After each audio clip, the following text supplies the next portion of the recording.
Welcome to the Midnightology Podcast, a place where we discuss macabre history, chilling bestiary, horrifying urban legends, visitors from outside our realm, and disturbing things that should only be mentioned during the midnight hours.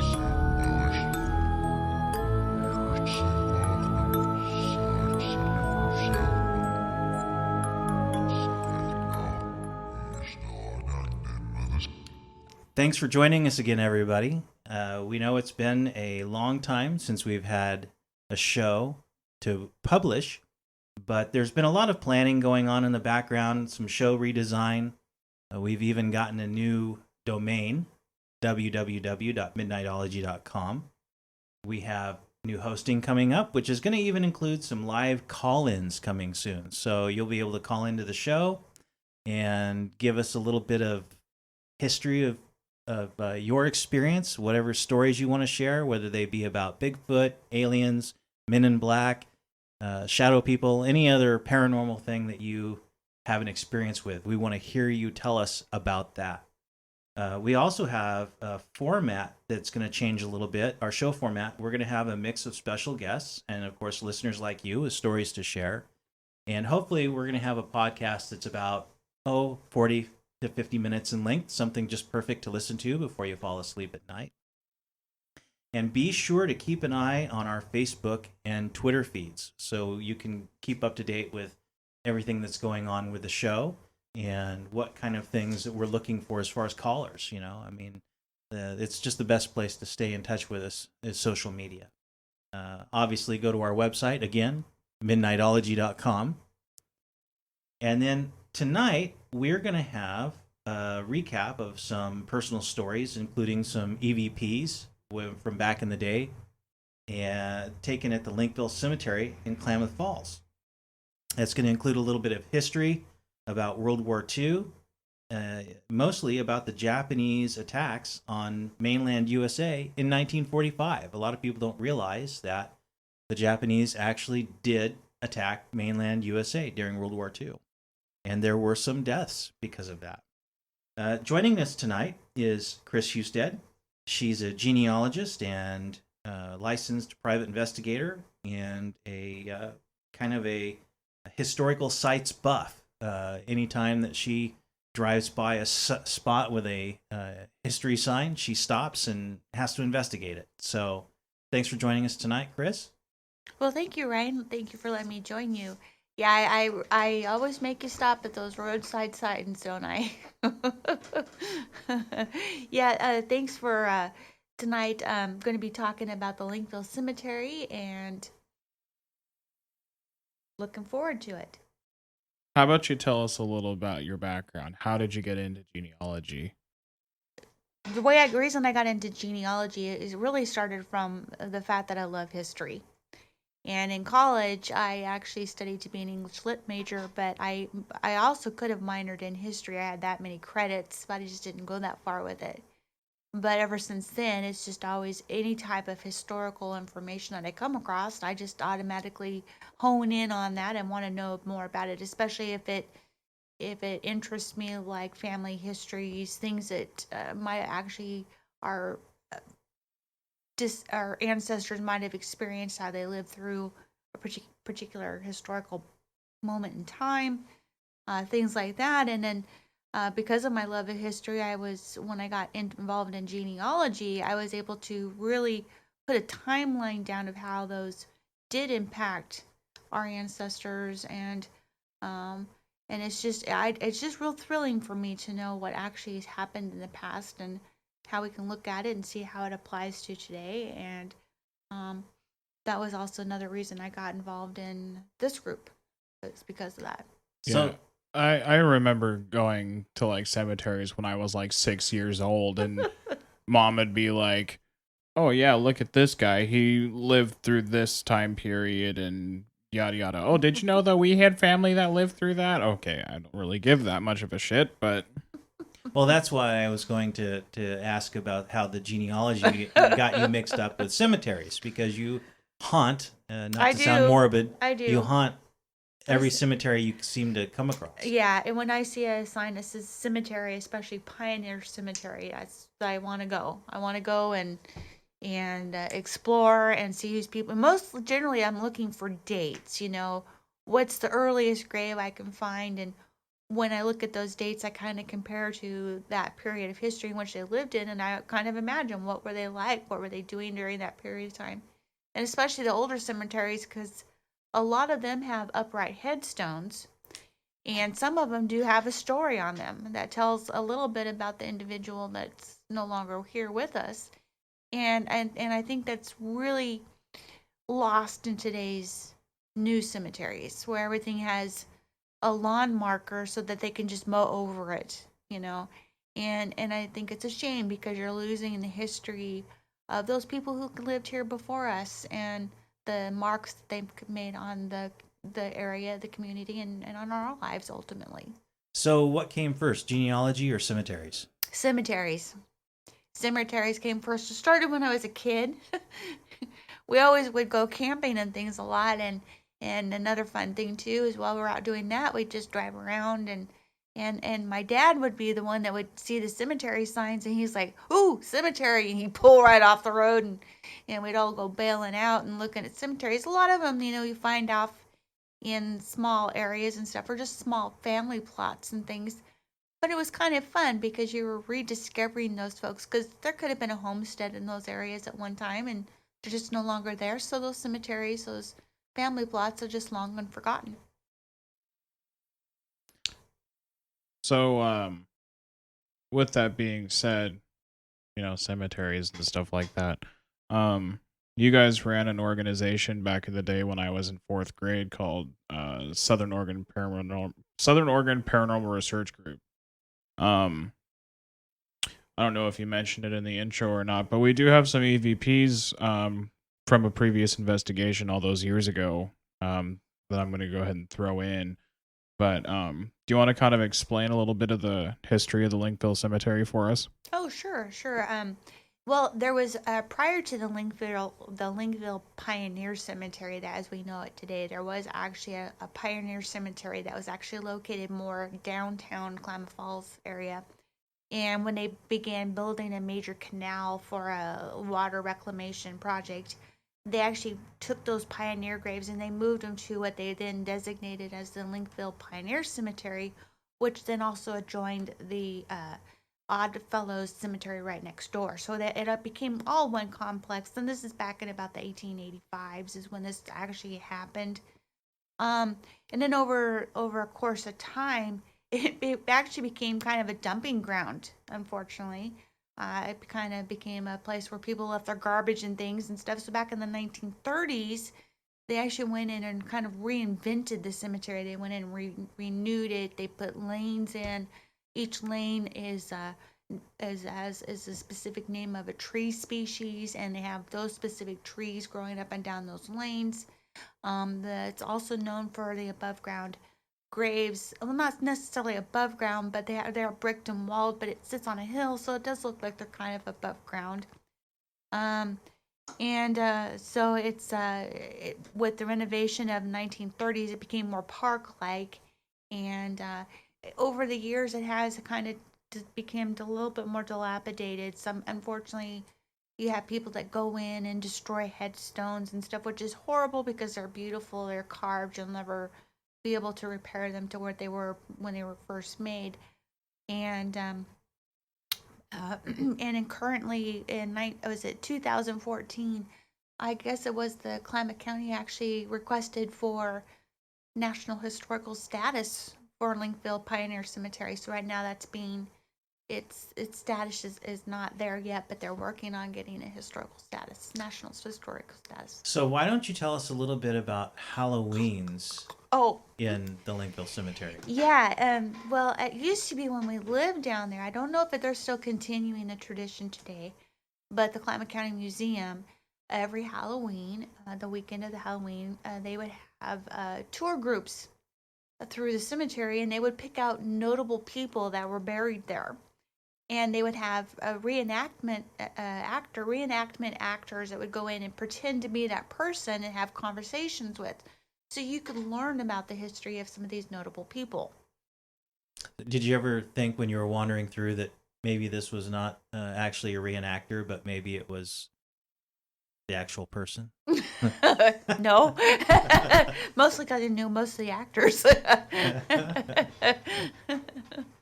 Well, I know that, like James said, we recorded a couple of EVPs, and one of those EVPs, which we can play here after the description, was actually really clear to me. Actually, both of them were pretty clear. One says, "Please," that's what I hear, and the other, if I remember correctly, says, "Not me." So it's funny because I remember that, the whole reason we started getting out and listening, doing EVPs and stuff was simply because, back in the day there was, everybody remembers Ghost Hunters, with TAPS, the Atlantic Paranormal Society. And it was, it became a craze. You remember that, James? Oh yeah, Mom had come home with a big bag of peanut M&Ms, and we'd sit there and mow down on that and watch that all day. Right. So, you're like, oh, I wonder if that really works. Right. So you get a recorder, a digital recorder, and take it out. And we did. Yeah, we did ask a lot of questions, but the funny thing is those two EVPs are recorded on an Olympus digital recorder, if I remember correctly. Yeah. And that recorder just sat on top of a headstone. Right. And we just left it there and walked away. Yeah, I'll go ahead and throw the recording of the EVPs in actually right now.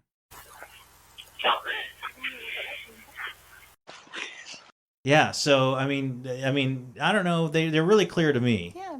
But well, so why don't you tell us, because I remember what headstone it is, but why don't you tell our listeners about the headstone we left it on and why that is so significant? Yeah, well, as most people know, back in World War II, during that period, while we were at war with Japan, Japan was devising ways in order to hurt people on mainland America. And so they were sending out incendiary devices by balloons. Balloon bombs. Balloon bombs, yeah. And so they would float them up off from submarines or ships, and then the air currents would bring them in. And this, of course, was on the West Coast. And so all up and down the coastline, we had people, Civil Air Patrol and stuff, looking for things like balloon bombs. And they did see many of them come in, and they were able to disarm them. However, some of them did get past the coast and did come further inland. And of course, the idea with those bombs was to cause major forest fires in the hopes that the government would put more money in trying to stop that than in continuing the war effort. Anyway. So it was less about, trying to kill a bunch of people and more about just causing chaos, damage to the infrastructure. Chaos, absolutely. Well, one of them did get through the lines there on the coast and ended up inland in the Lakeview area, just outside of Bly, Oregon. And one Sunday, it was May 5th, 1945, a lady from a church and her church group, which was mostly children and some neighborhood kids, went out to have a picnic. And some kids saw the parachute and things and began pulling on it. And then they found, of course, this thing at the very end of the parachute and began pulling on it. And when the adults came closer, of course, they didn't know what it was, but because of the handling of this object, it exploded. And unfortunately, quite a few people lost their lives that day. So after that incident, they made a memorial at the Linkville Cemetery, and those folks that were unfortunately killed at that particular incident, they're buried there at the Linkville Cemetery. So the family's actually buried there. Yeah, the people that were killed, yes. And so that's actually the headstone, that memorial there was actually those folks, some of those folks, not all of them, that were, buried there.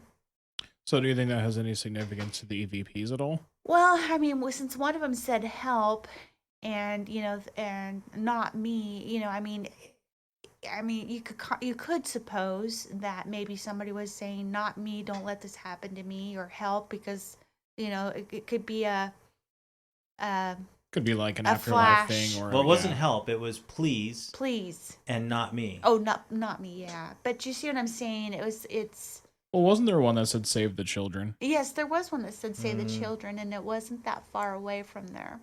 I'm pretty sure I have the audio recording. Oh, well, Yeah. I don't have that one archived. So Yeah, that was another one. So, and that was actually taken about the same area as in a cemetery as well, but not directly on that particular monument. all I know is I remember that, growing up there, one of the stories was that people would see a green light Yeah. in the cemetery at night. And I don't know if that was any specific time of year, but like It was a Halloween or particular something, time of night but on I a think specific type so. of moon. like a midnight or something Yeah. like that. Imagine that midnight. But you and I did discover and debunk that. That was that evening when we went up there and we saw those nice big black and white striped kitties that emitted the green fog behind them. Wow. Sorry. And in other words, there are skunks that like to inhabit that cemetery Yes. as well. Yeah. So, yeah, back when you guys had the Southern Oregon Paranormal Research Group, how many people were in that again? Like 4 or 5? There was 4 of us. Yeah, this is us and my cousin and a friend of ours. I remember we did go and spend the night. Didn't spend the overnight, Right, but right. we did go down for, I think it was about 3 or 4 hours. Yeah. To was it the creamery? It was the old laundry. It was the old laundromat. There Not was laundromat, well, or yeah, the commercial laundry. It was a commercial commercial laundry. laundry building, Mhm. and that was interesting. We did a little bit with night vision cameras. And, Yeah, EVP and work EVPs such. and stuff, just to see what we got. And I don't remember we got anything out of that building. Yeah. But it was fun, and it was kind of spooky. Oh, There's yeah, places you absolutely. go, and when you don't have a lot of light. Well, it's spooky if you especially don't know the layout of a building. Right. Because then sometimes things do kind of tend to scare you, startle you until you realize it's just. So that's another thing. I mean, as far as, playing skeptic, I mean, when you go into a building and you don't know the layout and it's dark, and I mean, does your imagination run away with you? And I mean, even if you're using equipment, to measure, EMF or, I mean, are you actually picking something up, or is it just a live wire in the building somewhere? Yeah. Mm-hmm. Well, I guess it depends on like I said, the environment, and of course, if you're familiar with the location, it makes it different than if you're not familiar with it, especially once you turn those lights out. Because in an unfamiliar environment, it is more scary because, for one thing, you're not sure where you're walking sometimes, even though you might have a low light or something guiding you. But Well, yeah, and then something inside of you just expect the unexpected. exactly.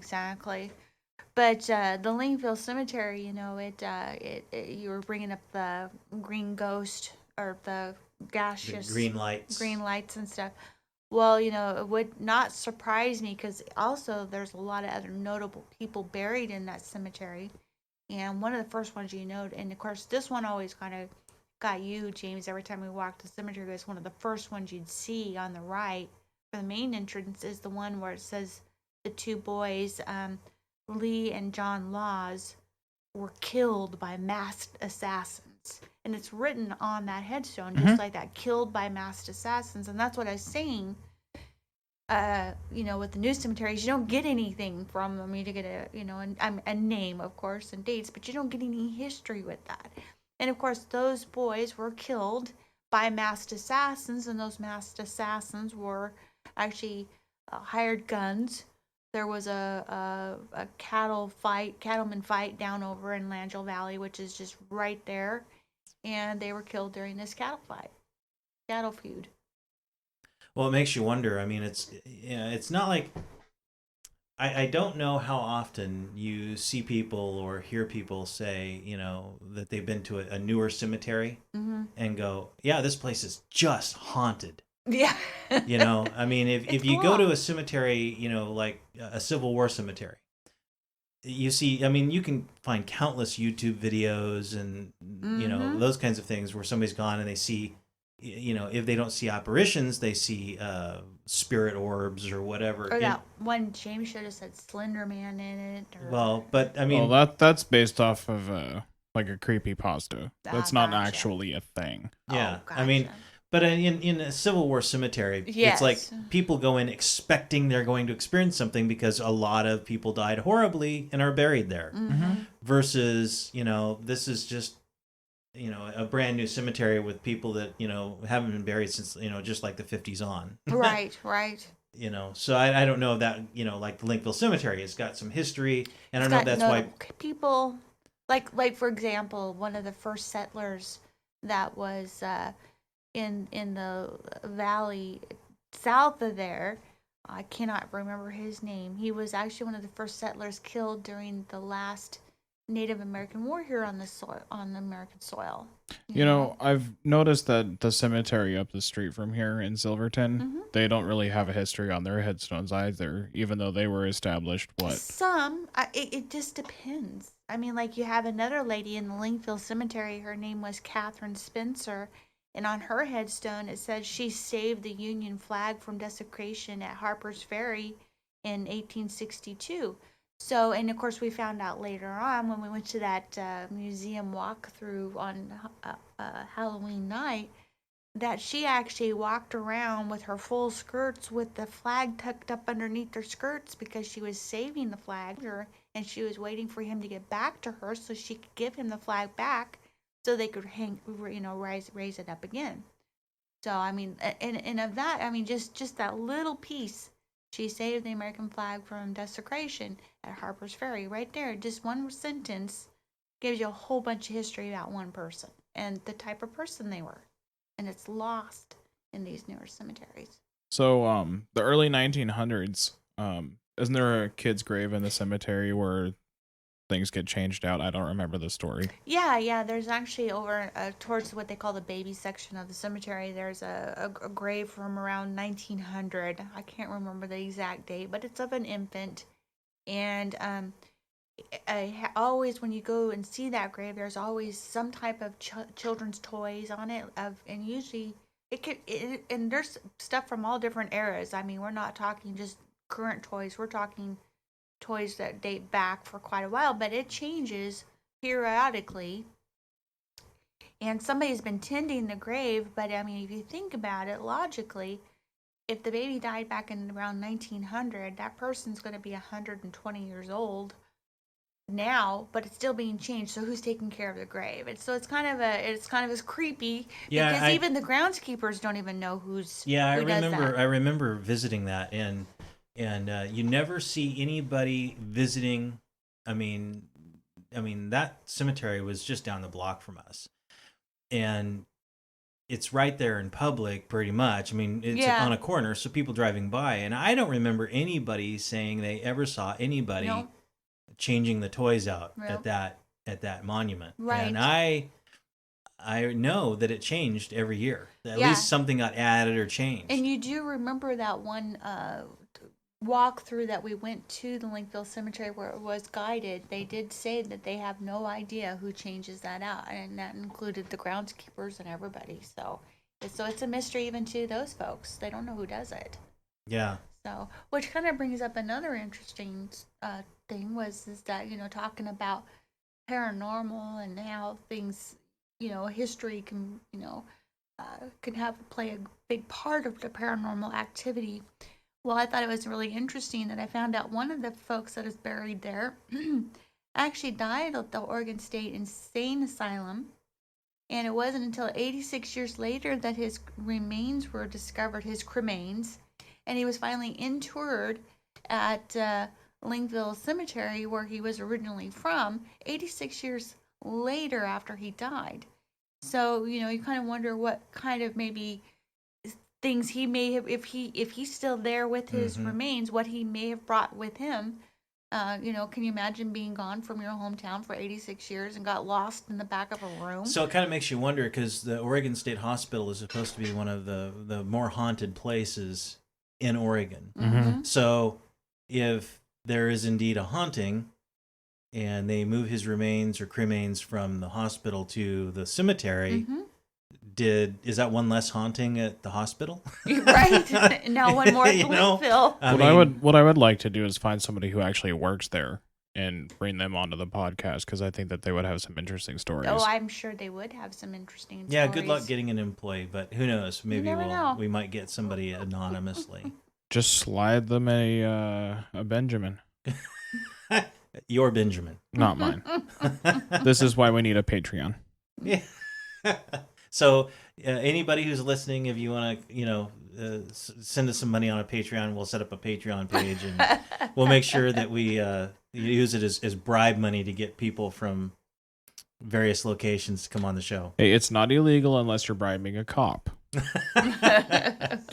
So with that being said, we are setting up a Patreon pretty soon here, and we'll go ahead and leave the link somewhere in the description. Everything that we get donated is going to be going right back into the podcast, and we're not going to teetle-tall around with the money at all, because we do this as a hobby, and it would be kind of nice if it was funded. Well, we just want people to be able to donate a little bit if they want to. Yeah. And certainly the idea of the show is just for us to express our passion for questioning the paranormal. I mean, it kind of, one of the taglines we have on the website is, if it's not normal, it's paranormal. Just things that are outside the normal experience you have day to day. So, I mean, I know that Chris has had some experience, has some Bigfoot stories. I have a Bigfoot story. We all have weird things that happen. That are not normal. I mean, I've had things happen when I was working campus security for Southern Ring State College. Yeah, we talked about the first podcast I mean, it's episode. just, I mean, those are things you experience, and they're there. Right. And of course, again, that's why I kind of brought up the historical aspect of like the Linkville Cemetery, because I think that, if there are paranormal such things as ghosts or things like that, then what they lived through, their history impacted them, and probably still impacts them if they're really here. And that's what shapes and molds them. And, Right. So, I mean, you have, the last little bit here of history about the Linkville Cemetery is that after World War II was done, Klamath Falls is not too far away. It's about 40 miles away from where the Tule Lake internment camp, Japanese internment camp, was. And at the end of the war, any folks that had passed away there, their remains were moved to the Linkville Cemetery. So, I mean, think about their histories and what, their lives were like, and, if there's any specters from them, what they brought with them. Right. I tend to play more skeptic when it comes to the ghosts. I think there's a lot of hoaxing that goes on. Oh, yeah. I mean, I'm not saying there isn't something there that's unexplainable, but I don't necessarily attribute everything to, that's a ghost.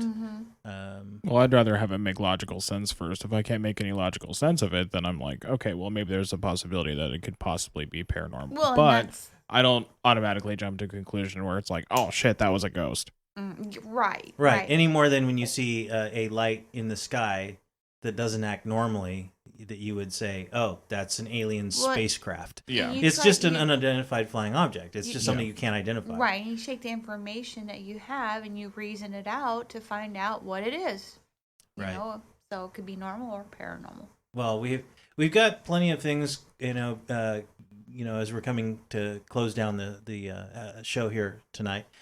Just let folks know we do have a lot of stuff coming up that is going to be interesting. We're going to have some folks on that are going to talk about a paranormal road trip, basically. A trip across the U.S., visiting various locations that, where there's Bigfoot sightings and alien sightings. Yeah, and I'm really UFO interested sightings. to hear this one. So, and then maybe down the road we'll be talking, as even about cults and, all kinds of things that are kind of interesting to the people who like to inhabit the midnight hour. So, anyway, we'll close out the show. Thanks for joining us tonight, folks. And please stay tuned. I know the show may not have been interesting to everybody, but we wanted to make sure there was something up for posterity so that people know we're still here. Yeah, and we are working on an actual upload schedule. So stay tuned. Yeah, the idea is at some point we're going to have probably bi-weekly. So we'll have a new show every 2 weeks, and then maybe even some bonus content. So the format's gonna basically stabilize and not be so hither and thither. Yeah. Choppy. All right, everybody. Thank you for listening. Thank you. Have a good night, and as always, Stay spooky. is it creepy? Spooky.